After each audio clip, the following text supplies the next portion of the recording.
from me. Thank you. Thank you so much. Thank you very much, Minister.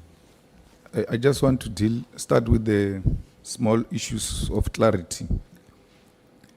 I think we must, all of us agree that immediately means now. It doesn't mean any other thing, except that it means now.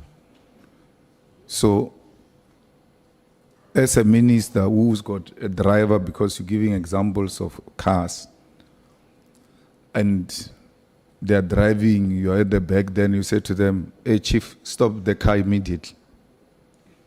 They must stop it next week. In the context, in whatever context, must stop next week. Because when you say stop the car immediately, stops now. So immediately only means that, doesn't mean any other thing in whatever context. If you say, well, stop the car immediately, and there is no yellow lane or anywhere where they can park, they will be looking at finding a way to stop this car immediately, because the principal said we must stop the car immediately. That should have been the understanding of the letter of the 31st. When you wrote it, you were expecting that must stop now. Can we all agree that that is the understanding? Not that in the context it meant this and that and that. Yes. Chair. Through you. Yes, Honorable Minister, you may respond. The difficulty with that streamlined meaning is that it leaves out what is in the context concretely. The directive doesn't end there. It doesn't say stop now or disband now. It talks about a preliminary report, which I don't believe, I respect your view, but I don't believe we should remove the preliminary report. I don't believe we should remove the UNESCO meeting where same was going to be discussed as per one directive, because it didn't come in any other day. It came on the same day in the same directive. So, yes, I can't say immediate doesn't mean now, but in the context in which it was said, it has a context which gives it that kind of meaning within context. So when you say they must stop immediately, and then what was the thought about what's going to happen to the Dockets? Yes, it was to say, go and prepare, in other words, a preliminary report of this directive, because it has to be implemented by them. And once we've looked at the preliminary report, there will be a UNESCO meeting. So that was the thought when I wrote the directive. At the same time as I wrote the directive, it was connected in that particular fashion. And when the Dockets finds themselves in CBS position, out of CBS instruction, what do you do about it? That would be the subject of discussion of the preliminary report, because the preliminary report is an operational implementation matter with all the implications of the directive. They would then say, this directive means this is what we must do or not do with Dockets, this is what we must do or not do with staff. This is what we must do or not do with cases that are on, and all the related matters. They would then include them in the preliminary report, which would give us a way forward. Yeah, but when you hear out of the directive, the Dockets are with Sevilla. The instruction is given, all processes and all of that. The next thing, the Dockets have been removed, including Dockets that were ready to go to court, and then are taken to Sevilla's office. When that is brought to your attention, what did you do about it? When I heard about that, well, we were going to, either we were going to or we were from the meeting, but I know that it was the subject of the meeting of the 6th, what would happen with Dockets. Actually, in that meeting, National Commissioner did verbally say to motivate the staggered wind down of National Political Killing Stars team. In the motivation, he said he wouldn't want to see Dockets disappearing in the process, and I agreed with him. And he said it's based on experience, and I agreed with him.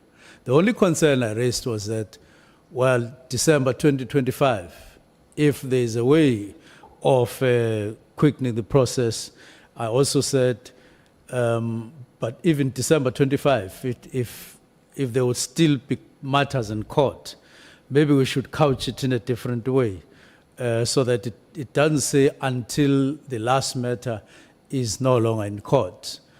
So we were debating and thinking about that matter. So that's what happened. What have you done when you hear 121, you are a minister, 121 dockets, some of them ripe for court, have been taken from the investigating people, and they are now in the hands of General Sibia or in his office. You hear that. That should be terrifying.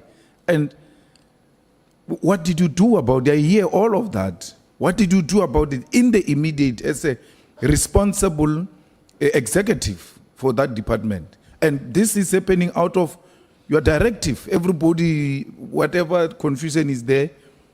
But the reality is that 121 cases have been taken. Families have not been briefed why their cases have been taken away. Some of those cases are ready for court. It doesn't matter. Let everything come to Pretoria under General Sibia.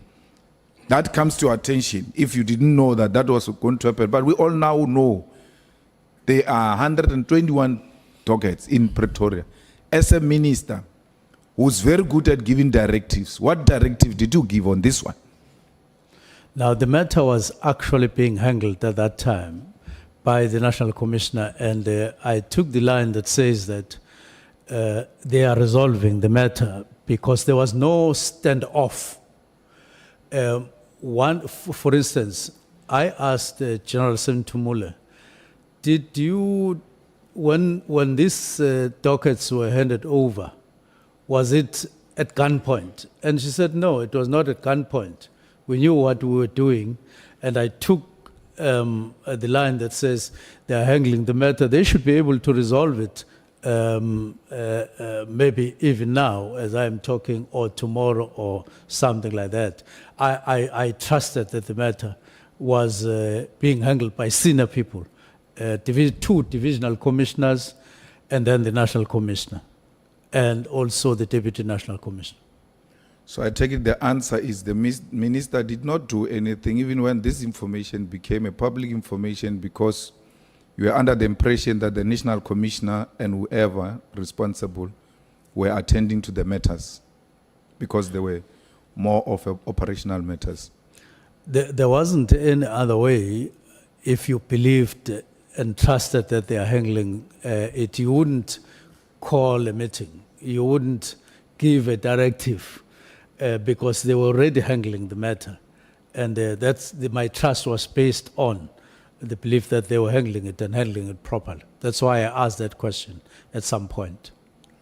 So on the 31st of December, everybody is in a jovial mood. You are at home. You are not even in any place. You are home, where everybody is happy. It's New Year's Eve.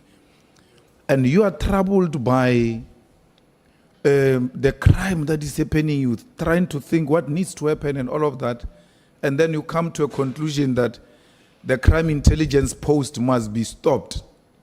The advert of those posts must be stopped immediately and all of that. How does that help resolve your problem of crime? Because you are troubled by crime. How does stopping posts help you to fight this thing of crime? No, posts were not going to be, they were going to be discussed at the first meeting as per directive with the National Commissioner. So he said stop until we discuss the matter, which would be in January. And this was the 31st. Now, it is indeed, as you say, everybody else was busy with New Year Eve Festivities. and so on. But I had not reached the end of processing what I had started and even discussed with deputy ministers.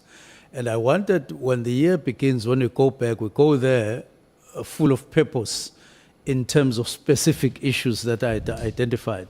Remember, I had called a meeting, National Commissioner, Deputy Commissioners, and Provincial Commissioner to say, I'm troubled, I'm being troubled, and I was honest. I was being troubled by these matters and so on, and everybody else in the country was troubled. So I was still processing up and down and so on. Why not discuss on the 28th? I was processing, I had not circled. And then I circle at home in a rural area. And then my mind focuses on one thing. We had been all over. I was deployed in Cape Town and in the Eastern Cape myself on Christmas days and all of those things. And I circled for the first time. Then this thing comes together. I start piecing things faster than I had done all the time. And the answer was, write a directive so that when the year begins, you are all in part focused on these matters because they're troubling a lot of people. And I'm honest that these matters, in my observation, were troubling a lot of people and the country as a whole.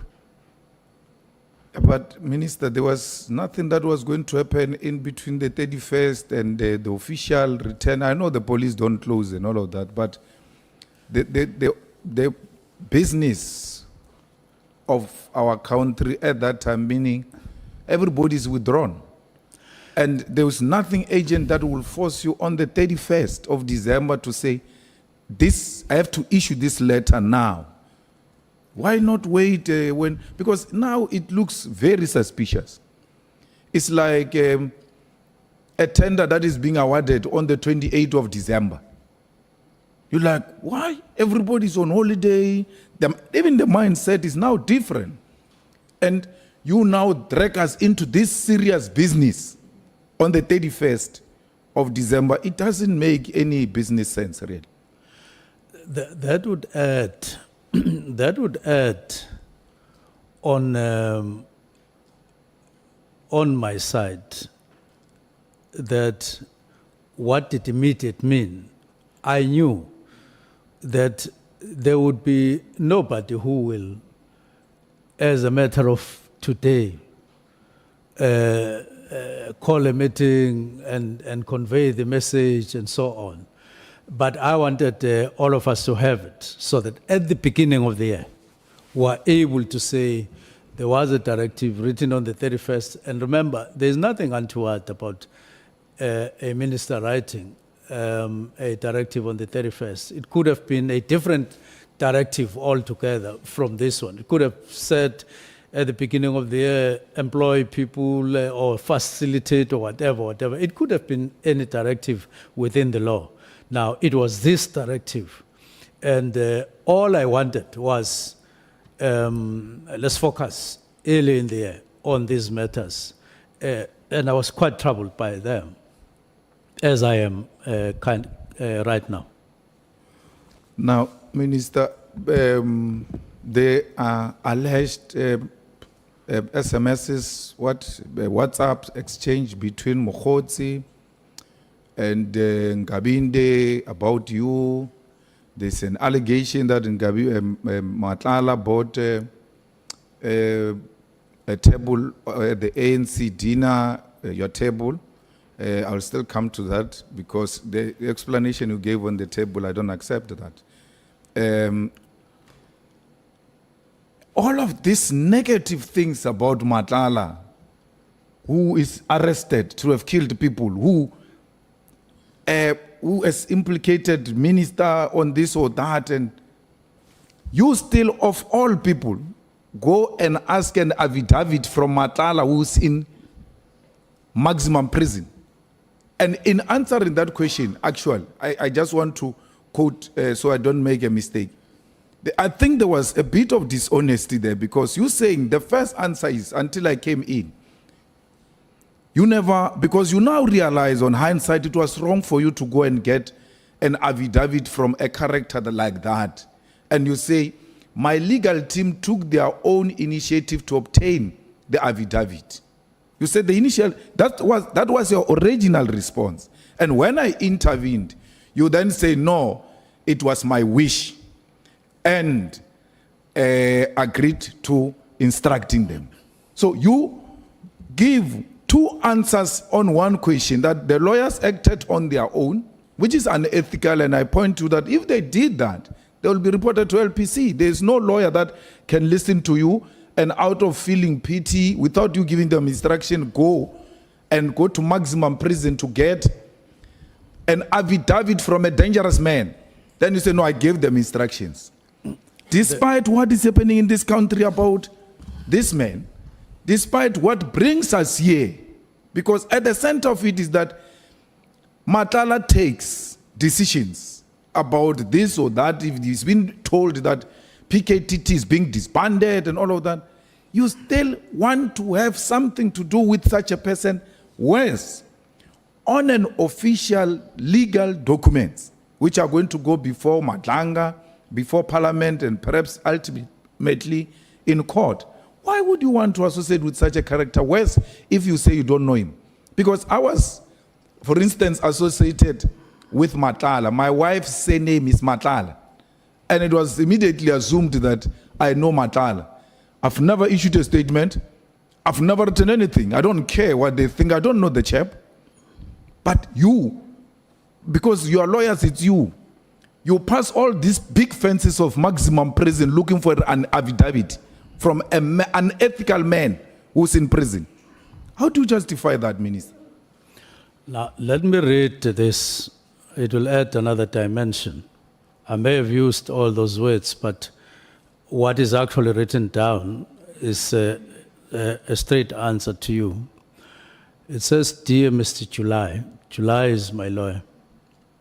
It says, I confirm that I act on behalf of Mr. and Mrs. Matlala, my clients, who have directed that I send this email to you. I understand that you represent the police commissioner, Mr. Senzo Mchunu, at the Matlala Commission. Well, I'm sure I meant police minister. My instructions are to present to you an affidavit deposed by Ms. Matlala. In essence, Ms. Matlala denies any dubious dealings with minister and wishes for what he terms General Mkhwanazi's false allegations to be investigated. For that purpose, the following documents are attached to this email. Then I attach those emails. Now, this suggests that even the lawyers never went to maximum prison. There was discussion between the two lawyers.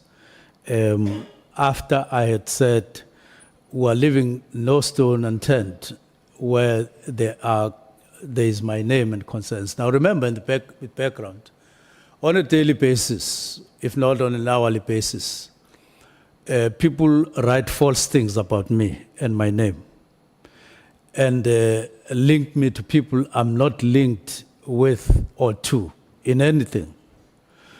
And you have to, there won't be any thing coming from heaven that would actually clarify the matter. So anything that is legal, anything that is proper in terms of documentation and all of that between the lawyers, and they found that possible, that it could be, not that they traveled, not that there's anything illegal.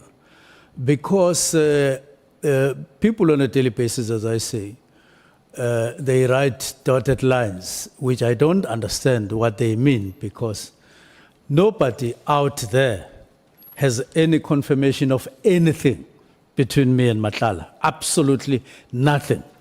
And I can go anywhere and say people must remain behind and investigate anything linked, but they still do it.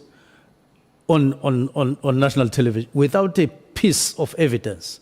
Now, I don't want to spare any moment making sure or making efforts that I have no link with Matlala. That's why I even got my diary to the lawyers to say, here is my diary, in case you believe that you are merely defending me on something that I otherwise know, and then you are going to come with legal strategies. Now, you must know, this is my diary.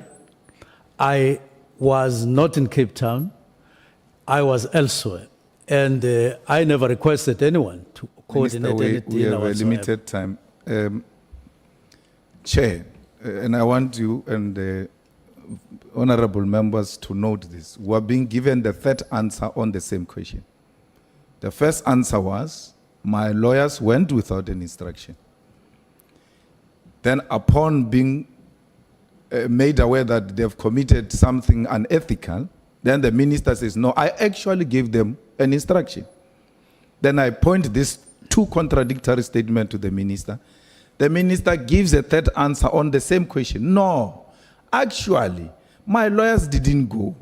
I didn't give them instruction. It's Matlala who writes to my lawyers uninvited, dear Mr. So-and-so, I represent, which means, which answer stands here?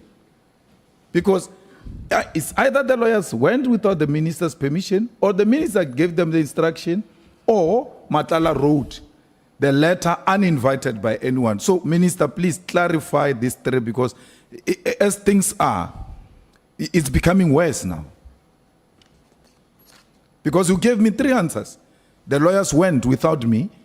Then I said, no, they can't do that. It's unethical. Oh, I gave them instruction. It was my wish. Okay, you now gave them instruction. You still want to have access to people who are behind big fences and walls at maximum prison. No. It's not that. Actually, Matlala and the wife, now the wife comes now, for the first time since we canvassed this question. Matlala and the wife's lawyer wrote and said they represent them, and we must get their affidavit because we are going to Madlanga's commission. Which one do we take home here? Because it's not me. You know, Minister, the worry is you shouldn't think you are speaking to me. These matters, as you stand there addressing us, you are clarifying the country which is troubled by these things. That ministers have got access to dangerous criminals to an extent that they can even have access to them even when they are behind bars. Matlala was found with a phone in a maximum prison. Matlala produces a minister's affidavit from a maximum prison. According to minister's evidence that it's not me, he wrote to me. Because of that, then we use the affidavit. What is the answer, Chair? The answer is, I did say in the discussion, in the course of discussion over time with lawyers, I did express a need or a wish that I distance myself or be away from Matlala. Remember, I had issued a statement on the 9th of July saying I've never spoken to Matlala, I've never received or asked for anything from him. So I made this statement. Now we discuss with the lawyers. You are open. You are relating your wishes that relate to the case. Now, once I expressed that, now that wish, you call it an instruction. I don't want to disagree with you that it was an instruction as received. Next thing, lawyers then, pursuing my wish, they call Matlala's lawyers. And then this is the result. Now, I don't think you should stress this thing any further, other than what it is. That it's an expression of what I had said, because I said, I don't know. If this affidavit was saying anything different, then I would be concerned. But this says what I said I never, and so on, and I expressed a wish. And I don't think there's any other better authority than a person himself, that there's no line whatsoever between him and myself. Minister, where do I get that letter you were reading? Because I want to read it again. It doesn't say. If your lawyers approached those guys, they would have said, dear so-and-so, in line with the letter you wrote to us requesting affidavit from our client, please find attached affidavit. It says, dear so-and-so, we represent so-and-so, and therefore, we represent Matlala and the wife, and our client wishes to state it clear that he doesn't know the minister and this is the affidavit. So it's not what you are saying. Your wishes were never delivered to Matlala by your lawyers. Never. According to that letter. Never. So how does Matlala now know minister has got wishes to have a... My lawyer spoke to his lawyers. That's what I'm saying. Check. Where do you find this letter the minister is referring to? You'll find the copy. Where is this? No, I'm saying in our attachments. Oh, okay. Do we have? No. SC? No, Chair, we've just been asking for the copy of the letter. We haven't received it. Can I please have the copy? Yeah.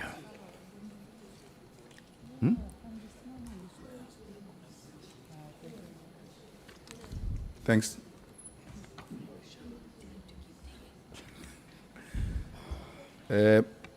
Thanks, Chair. I start from which page? The cover page.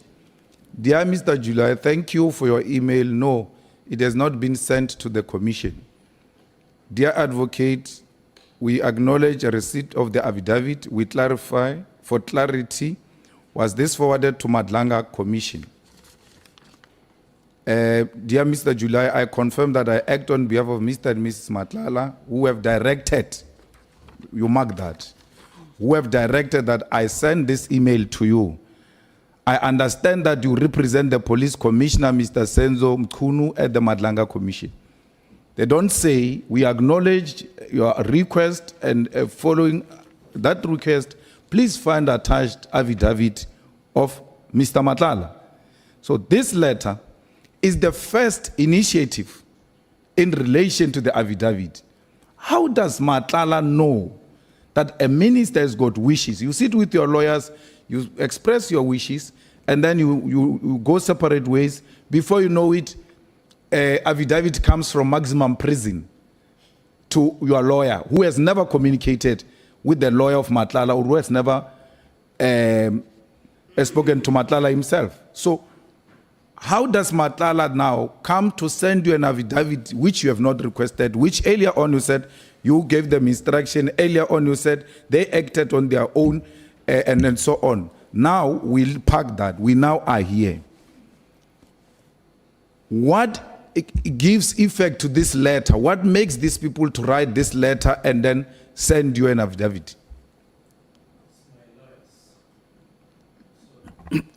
It's my lawyers talking to Matlala's lawyers. Okay. Let me leave it, Chair.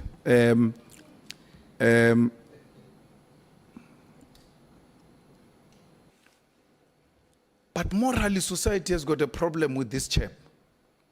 And you still want to associate in a way with this chap, because you didn't need Matlala's affidavit to tell us that you don't know Matlala, because we'll have Matlala as well. He's on our list to ask him, do you know the minister? And if he says yes, then we know there's contradictions. Perhaps further inquiry will be made. But you don't need Matlala's affidavit in your clean papers, your morally high standard papers. You don't need such a character's affidavit to be attached and to be associated with you. This is a guy they say got 360 million tender in your department, and you say you cancelled it because it was wrongly awarded. Why would you want to be associated with such a person? Irrespective of him writing in your favor that, no, I don't know, the minister. Irrespective of writing in your, it's a character you don't want to be associated with. Now we're sitting here, you've got a affidavit from a morally questionable character, whereas a character that writes an affidavit from maximum prison. I don't want to be associated with Matlala. This is what the affidavit says. But you are now associated. We've got Matlala's affidavit. You've got Matlala's signature in your papers. I don't want to be associated. So why put his affidavit in your papers? The affidavit doesn't say so. Don't want now- to be, yeah, I don't want to be associated with him Yeah. in any way, And this is what the affidavit says. Yeah, but obtained by who my you get lawyers. affidavits from is very important. You don't just get affidavit from questionable characters, especially people who are behind bars. That as a minister of police, even if there's nothing legally wrong, you should just know it might raise certain questions, which gave, this situation we find ourselves in.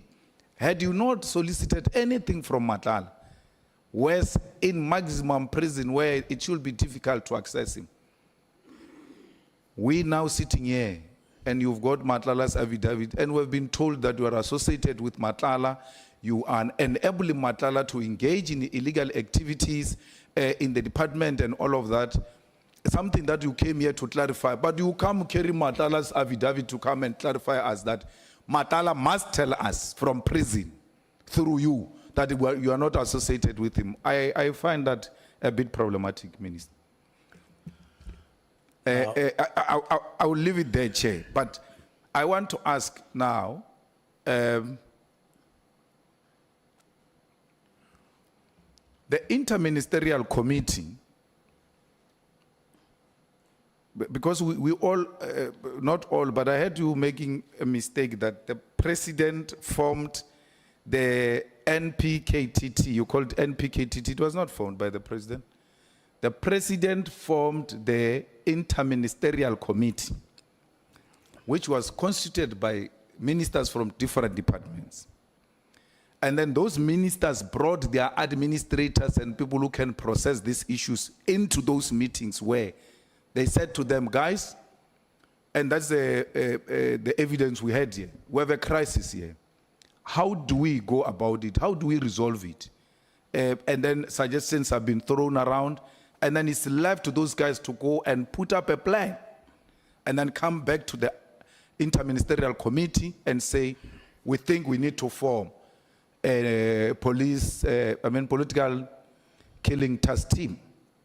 So on your own, as politicians, you're not going to do it. You had no power to do it.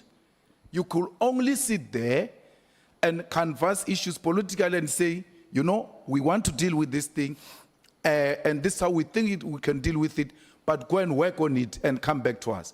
That's exactly what they did and came back to you. And that's how the interministerial committee is constituted. There will be a national commissioner.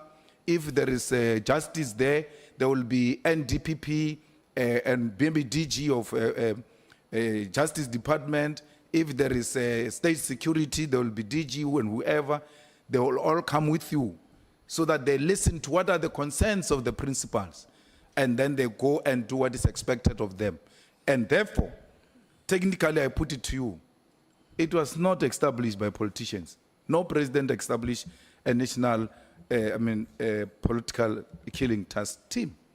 It was a product of the interministerial committee, which instructed the administrators to go and work out a plan, brought it back, we ironed it up, and then it was actualized administratively, as it were, but having considered the political interest of the political principals. So what's your question? The question is, do you still convinced that you have a power to disband that which you have not established?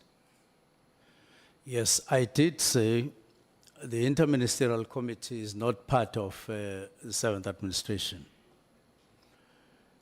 And the Minister of Police was chair of that interministerial committee. It means that when there was no interministerial committee, the office or the department that is overseeing it is that of police, led by a member of cabinet. Then I'm confronted with all the issues that I've related, all these issues, and I want to do something out of that particular problem. And then I act in the manner that I did, supported by the Constitution and supported by the legislative framework. And I don't see anything wrong in terms of the law as such, because I don't see any other way, or couldn't see any other way. Yes, I may have, people are talking about consulting before or after and so on, but the reality of the matter is that we have a Minister of Police was allowed by legislation, I believe so, and the Constitution, I believe so, and I went on to do this. Minister, you seem to suggest that interministerial committees get dissolved with elections. It's not, with due respect, interministerial committee is not Minister Mchunu, Minister Akele, Minister, it's Minister of Police, Minister of Defense, meaning that minister will always be there even if those individuals are no longer there. Because if you are arguing it that way, that something established on the, during the 6th term, when the 7th term comes in, it automatically gets dissolved. Then you have to make reference, you have to show us where, which terms of reference of interministerial committee said that when the term of political office of certain politicians comes to an end, automatically this comes to an end. Where? Because there's no law that says that. That's why these things are not constituted by individuals. They are constituted by departments which will always be there even when we are no longer there. So part of your handover is Minister of Police. Part of what I'm responsible for is the chairing of interministerial committee that is responsible for political killings task team, amongst other things. These are the people who constitute that interministerial, because you inherit those activities. And when you guys go back and meet together as a collective that represent these departments, you then say, no, we don't think there is a need for this to go on, and therefore let's close this and give the president a report. A person who established the interministerial committee that produced political killing task team has not dissolved the interministerial committee. We only had the announcement of the interministerial committee, but there is no date for the dissolution of the interministerial committee. And therefore, it means you came in and just undermined what has been there. The political killing task team is not only constituted by police. There are prosecutors who are also dedicated to those things. They are magistrate or whatever dedicated to those responsibilities. And therefore, for one single minister to take a decision to dissolve a team that involves other departments, it can't be constitutional. No constitutional power gives you to dissolve a task team members of prosecutors who are dealing with political killings. You can't. No, because you speak about this thing as if it's only police who are involved. That's why it came from interministerial committee. It's a product of interministerial committee because it's constituted by different people, not only the police. And if that is the case, you have no power to dissolve other people who don't belong to your department. What do you have to say about that, Minister? My response is that there was no interministerial committee in the 7th administration. And interministerial committee is constituted by the president and cabinet. not by any other person as you wish, or you as you may wish. It doesn't feature, and I didn't have power to call other ministers on the basis that in the sixth administration there was interministerial committee when it is not there. It wouldn't work. It doesn't work. Minister, is your answer that once the new administration comes in, interministerial committees are automatically dissolved? That's how it works, unless the interministerial committees, because they are announced to say there's an interministerial committee chaired by so-and-so for what and so on and so on. These things are announced, they are done deliberately. They don't get, you don't walk into the new administration automatically with what was in the sixth administration. It doesn't work like that. Do you have a closing report of that interministerial committee? Where, because if you say it dissolves, it must have a closing report that now we're out, the term has come to an end, there will be a new administration, this is how we've dealt with the issues. Where is the closing report of this interministerial committee, which will have, perhaps amongst other things, informed your decision to dissolve the PKTT? No, I know that the last time the interministerial committee met was 2023. I know there was a press briefing in March in 2024. I don't have a report of the interministerial committee, closing report or whatever report. All I have is a handover report from former Minister Matlala, who was indicating what activities are taking place under his stewardship. Minister, are you aware that there is a interministerial task team that was established in 2022, is still in place now on traditional leadership? And how many administrations have changed since then? It would mean that it has featured in all the next administrations, But deliberately so, not taken for granted that it exists. yeah, but you can't show any minutes of cabinet that says in this administration that interministerial committee is dissolved. There is no such a thing. The president doesn't dissolve the interministerial committee. Cabinet doesn't, because if you say the 2022 interministerial task team is featuring in these different administrations, it means this one we're talking about of political killing task team did not fall into this new administration. But for it not to fall into this new administration, the cabinet would have had to resolve, or the president would have had to make that decision that this interministerial committee has come to an end. You can't give me all of both the president's minutes or note or the cabinet minutes that says this team, interministerial committee, has since been dissolved. It doesn't belong to us.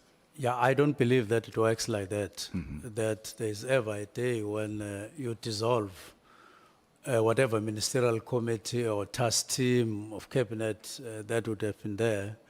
It gets pronounced deliberately in terms of reference and all of those things, and you start working. Minister, there is no rule you are referring me to. There is no terms of reference you are referring me to. There is no presidential executive decision you are referring me to. Nothing that says the interministerial committee on political killing task team has come to an end. There's no, and you don't even say it is automatic. And if you say it's automatic, you have to refer me to some binding documents, either the Constitution or whatever guidelines or terms of reference that are there. You came in and ignored the interministerial committee and proceeded like it's not there without anyone saying to you it's no longer there. 2, interministerial committee was not going to convene itself because it was convened by the Minister of Police. Wherever they are still waiting for you to convene them. You are not saying you took an effort to convene them. And they come together and you say to them, guys, this is the end of it. We now are going the separate ways. No closing report, nothing.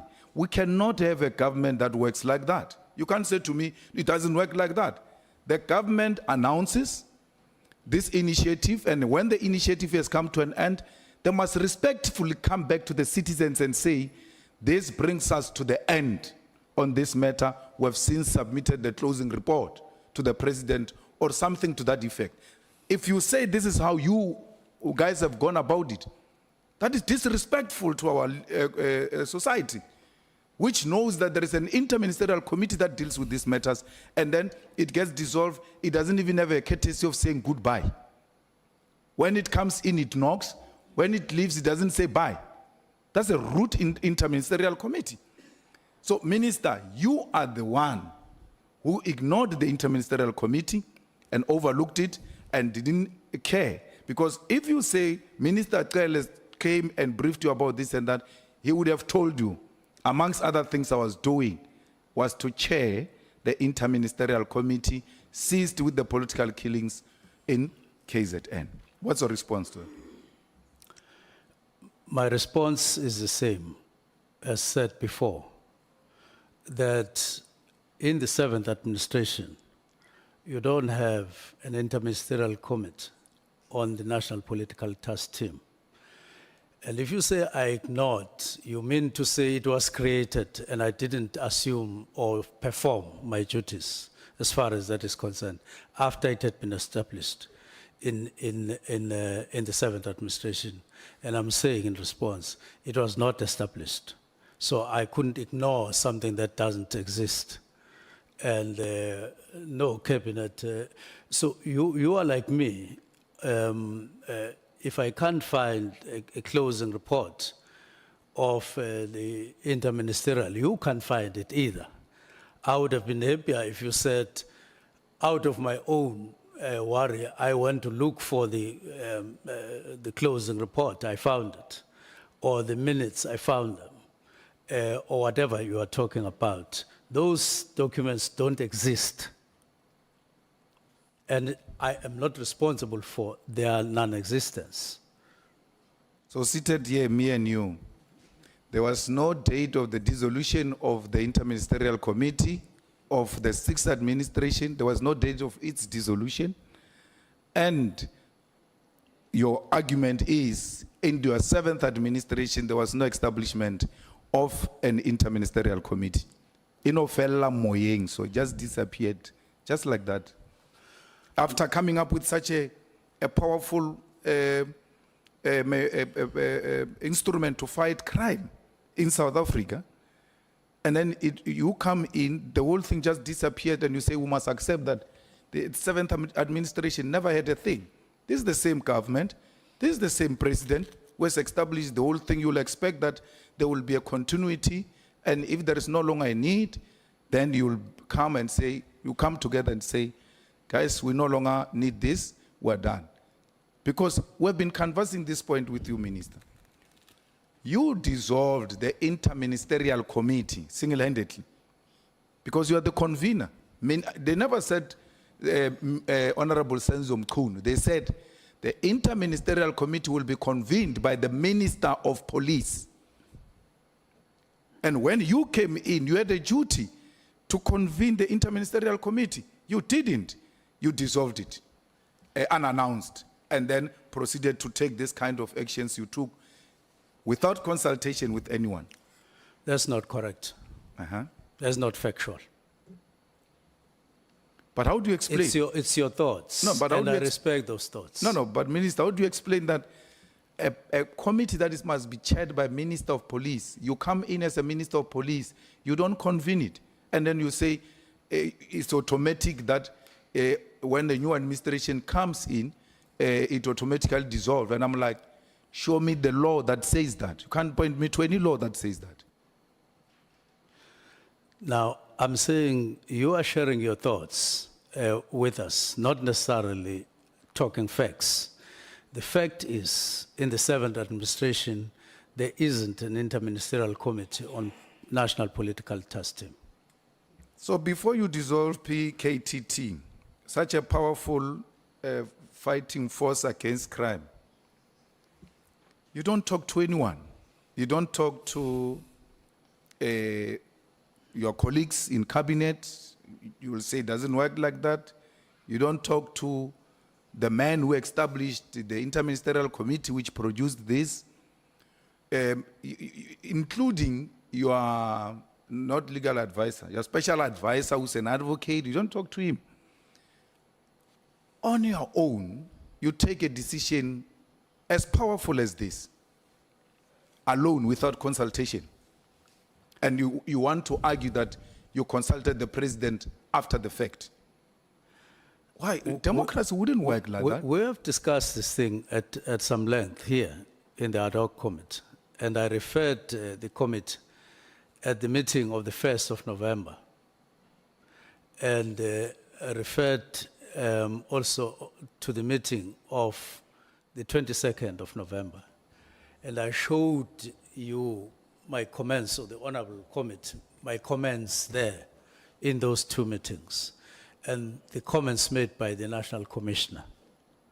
Now, you can't then say you never discussed with anybody, you alone, when in fact minutes are there indicating very clearly in black and white that we were in a meeting, we discussed, and I have said long before I arrived, there was a study which was for all practical purposes intended to be brought into existence and replace the National Political Killings Task Team.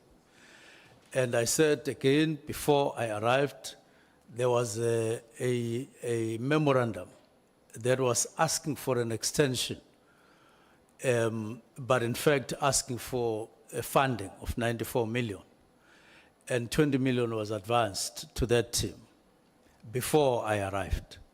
So I'm not the first one who come and I talk about disbandment. And further to that, I'm saying there have been pressures that have become prominent in terms of what is expected of a Department of Police, in terms of bringing down crime generally, but even specific matters. And long before I arrived, there's a structure that is being done, completed, implemented. In fact, in 2024, there was an implementation document signed and put in the office or on the table of the National Commissioner. And it was not processed for over a year until it gets processed in 2025. Now, all those things would tell you that there was always an intention to disband or to dissolve the National Political Killings Task Team based on what people were doing at that time. So I come at some point and I found all these intentions in writing, not in theory, coupled with what I then do in terms of analyzing the situation. And I did speak here that 35% of killings in South Africa come from organized crime. 34 come from taxi violence. And 24 come from political killings task team. And I said about 7 come from personal killings. So when you discuss a matter like this, you have to put it into context. You don't isolate it. You don't single it out as if minister was appointed to preside over the National Political Task Team.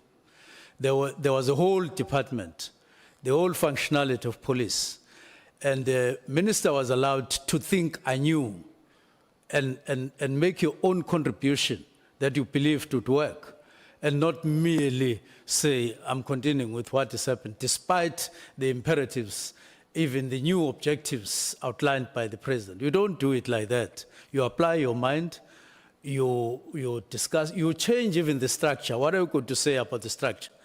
The departmental organogram. Do you say, I didn't consult when I dealt with the new structure, trying to make it adapt to the new conditions? You're not going to say so. So don't single out one thing. Take everything that we have done in the department and not therefore say, just because of the way in which we dealt with National Political Killings Task Team, then every other thing doesn't count. It can't work like that. So, Minister, Brown Mogotsi is not your close associate, he's your comrade, who you have his phone and you communicate and all of that.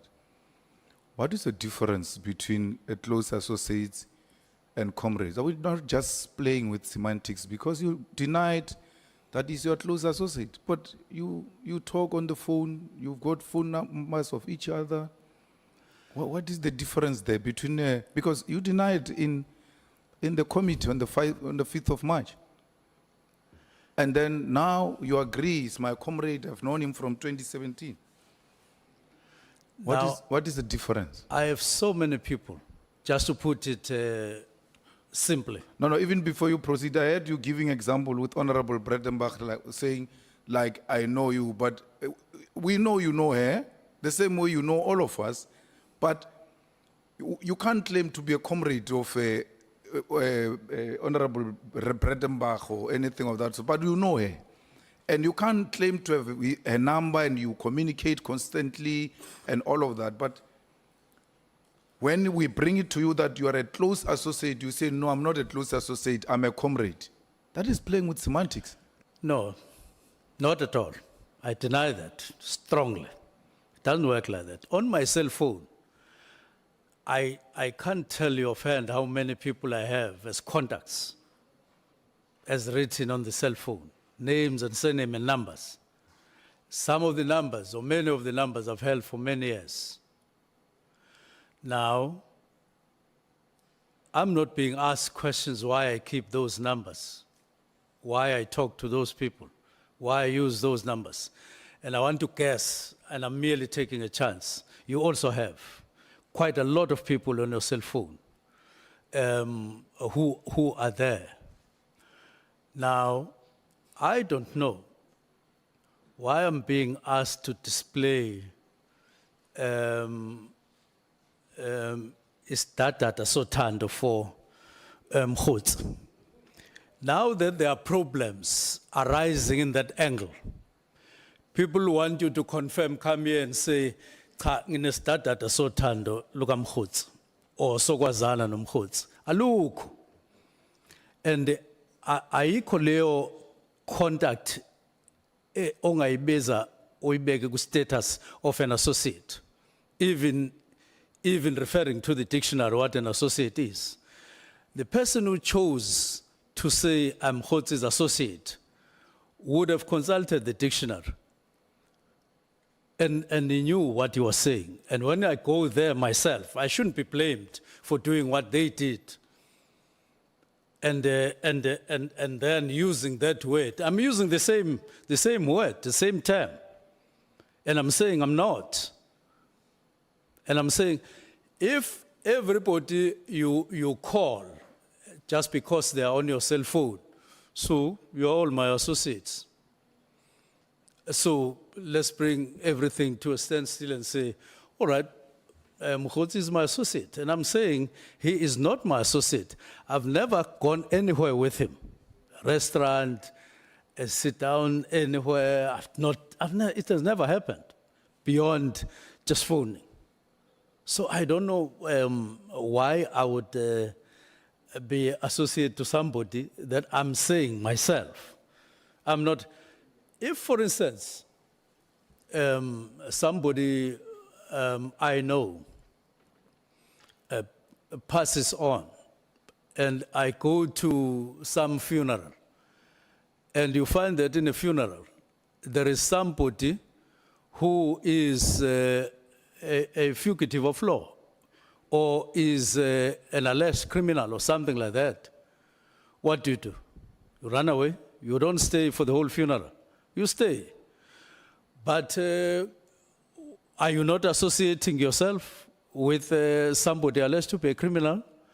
If pictures of you come to the public knowledge that you were there at the funeral, surely you have something to. And there needs to be substance when you say this person is associated to this person.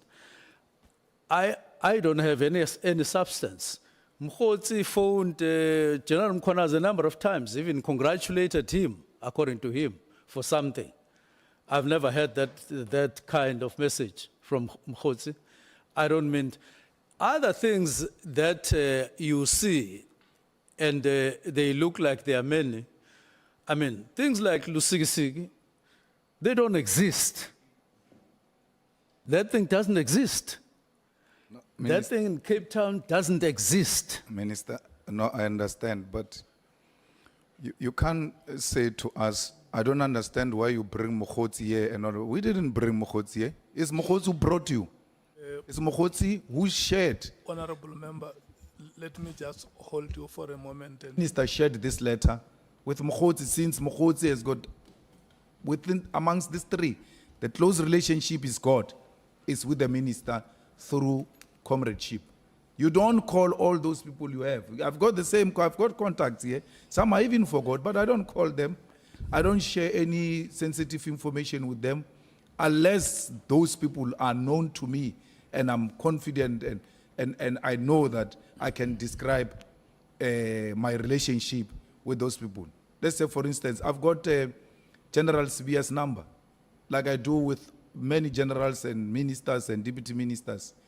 But I can't claim to be a friend, and Sibia can't claim to be my friend. But I know him. I will call him on matters of the police that I think, look, there is this issue and it seems like you're not paying attention and anything of that sort. I can't deny that, but to stretch it to comradeship, to stretch it to friendship, none of us can claim that kind of a relationship between us. But you have said, this is my comrade, and this your comrade says, the minister is now dissolving that thing that has been giving you nightmares. The minister wants us to buy a table. The minister this and the minister that. When we come to you, say, this guy says he knows you, and he goes around saying the following things about you. Say, yeah, it's my comrade, but I don't know what he's talking about. It's a bit troublesome, Minister. Now, generally, what you are saying, I agree with. That there are specific things that are being done by Mogotsi according to his behavior and all of that. And that generally other people that I've contact with, they don't behave like Mogotsi. I believe, I accept that. But specifically, I'm saying I'm aware of things that I wasn't aware of about Brown Mogotsi since 2017. 2018, I didn't become aware of what I'm aware of now and all the time. So now that I'm aware of what he associates himself with in terms of activities, in terms of what he says, in terms of the people that he links up with, it has become public. It's a different matter altogether. And I'm conscious about that. Very, very conscious about that. And very worried. That's why I said to the evidence leader, when he asked me that question, I said, I'm worried about that. Because to me, it signifies a very, very drastic change from the time I got to know Mogotsi to what I now know about him. And now, it shouldn't be like all the time I was aware or I've been aware of these things. People do change, or you do become aware of things that you wouldn't want to associate yourself with, or even if it's at a comradely level, because you don't expect those things to be done by people who call themselves comrades. But it shouldn't mean that I'm part of what he is doing or has been doing. And it shouldn't be assumed that all these things that are being revealed now, I'm part of them. I'm not part of them. I'm not part of them. And I'm not part of them. And I couldn't be part of that. I accept that, Minister. I don't have such a history myself. And I'm worried about it. I accept that you're saying you're not part of that and you are not aware of what this character that you refer to as a comrade is like, that the conduct is displaying now and all of that. You are not aware of this from Absolutely. 2017. Absolutely. And I'm Now you honest about realize that. there is a character here that is going around in my name. What did you do about it? Did you, but for instance, let's say 31st December, the letter goes to the special advisor. From there it goes to chief of staff. Then it finds itself in Mogotsi's hands. And Mogotsi sends that to Matlala and he says, we're done. This thing is done. You're no longer going to be troubled. When a character like that starts engaging in that kind of an activity, as a minister, what initiative did you take to really find out as to how did this guy get hold of this letter of mine? Because I'm now realizing he's using my name wrongly. What have you done about that? Firstly, before I come specifically to that, you must have heard that General Mchunu did say that this letter also did reach him. I'm sure you remember that. That he got it from Mogotsi. He said Mogotsi sent it to him. Okay. So I don't know, well, I don't seem to have that understanding, but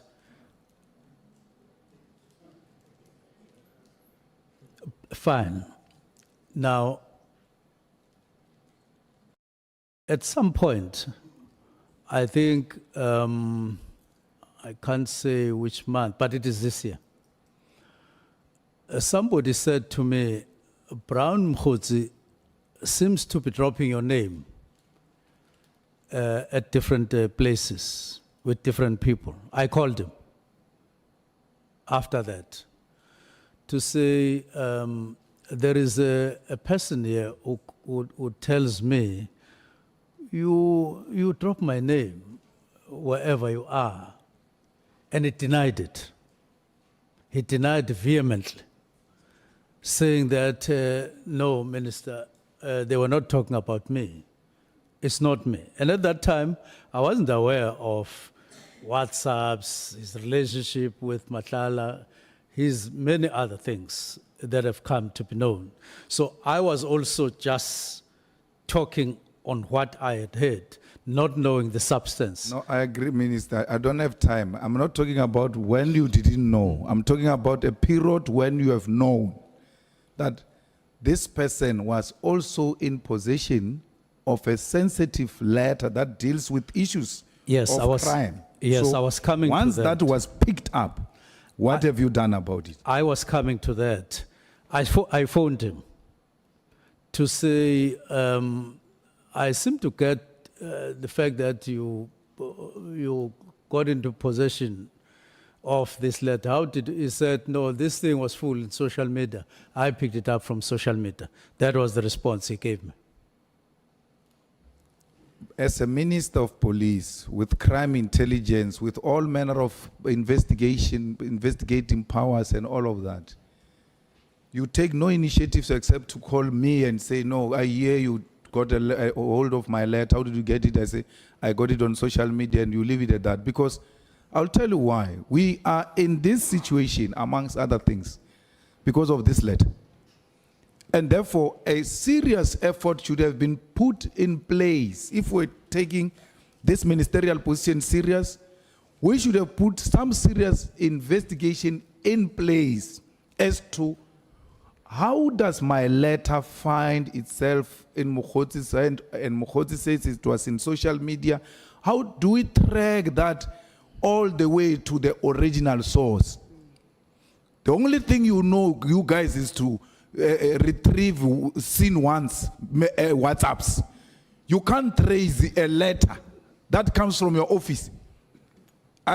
Because electronic documents are traceable, that they're from here to here to here. You make no effort.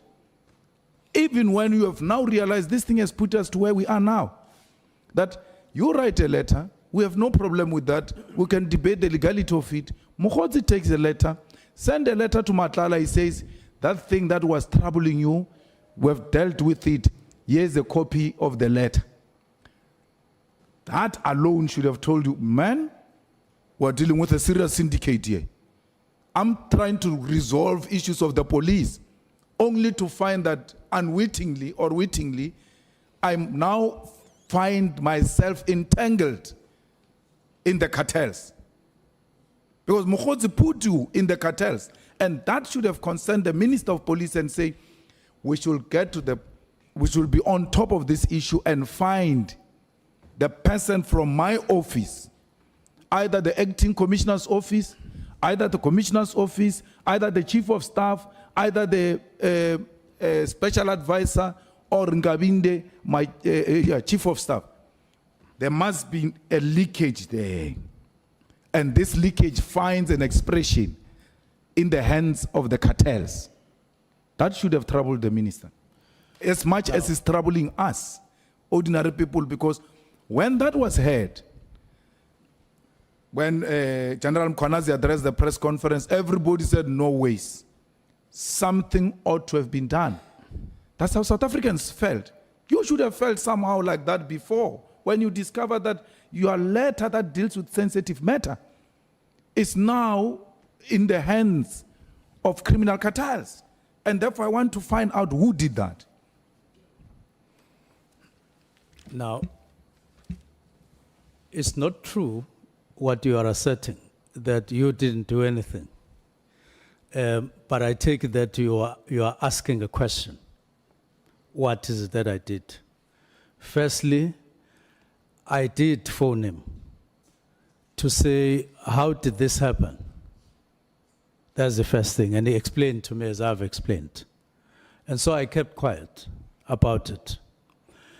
But when then matters came after 6 July, first thing I did, I called him. Oh, so you are all over, and I hear this and I hear that. And his response was, no, Minister, leave those matters with me. General Mkhwanazi is not speaking the truth. So I then said, fine, but on my own, I am investigating the matter, not through crime intelligence, through a private investigator. That is what I'm doing, and that matter is in progress. I don't want to say anything further because of the reasons that you are talking about. I am interested not just on how he landed the letters, but other matters that relate to that. Minister, the Chief of Staff makes, through General Mkhwanazi, they came to see you at your home, stayed in KZN, flew all the way, and then from there, he meets General Mkhwanazi. He says, no, I want to introduce you to the Minister of Water Affairs. And then General Mkhwanazi says to this guy, how do you know the minister? No, when we're in IPIT, he was a person of interest. And then we went there to check him up, and I actually helped him with a matter we're investigating. And so in a way, he owes me a favor that I've done some work to protect him. We had a case or something like that. It says that to General Mkhwanazi, which he came and said it here. And then from there, today we hear that no, there were stories that you killed one of the bodyguards and things like that.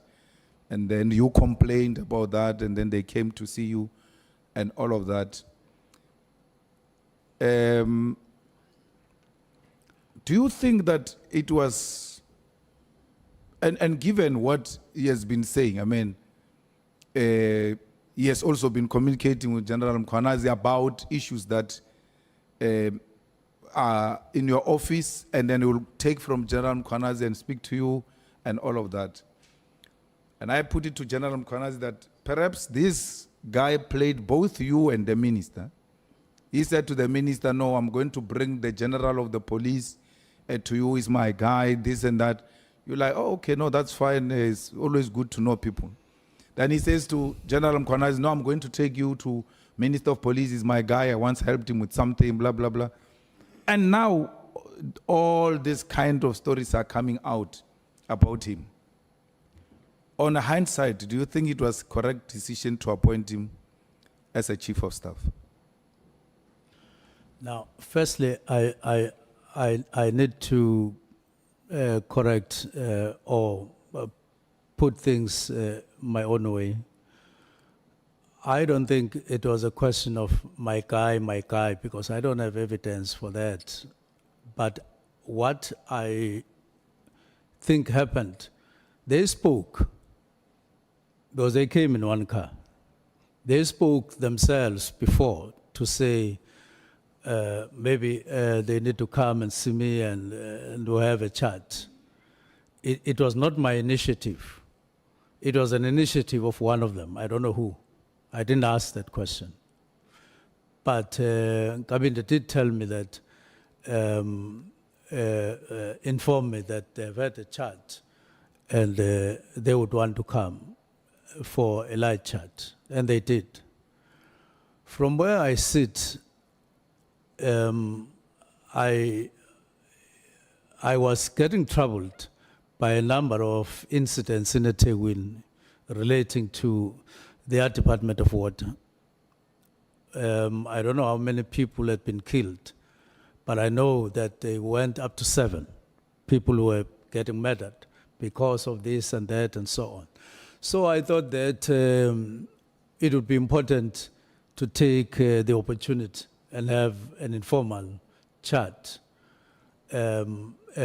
so that in future when we deal with these matters, it's somebody I know face to face. We've had the discussion face to face. Now, you are now saying, so that's what happened. You are now saying, with hindsight, do I think it was a good thing to do so? Take Kabinda's. Now, I am looking at it. I have had a chat with Kabinda to say, what about this? What about that? And so on. We're discussing that matter.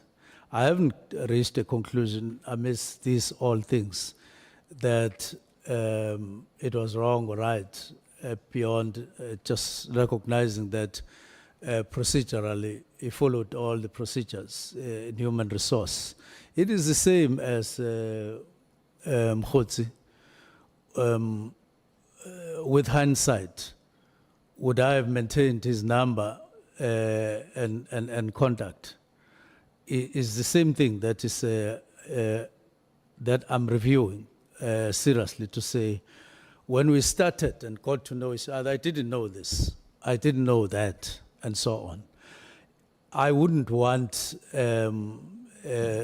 to have contact with somebody who does 1, 2, 3, and so on. I'm thinking, and therefore those matters are under review. I haven't concluded.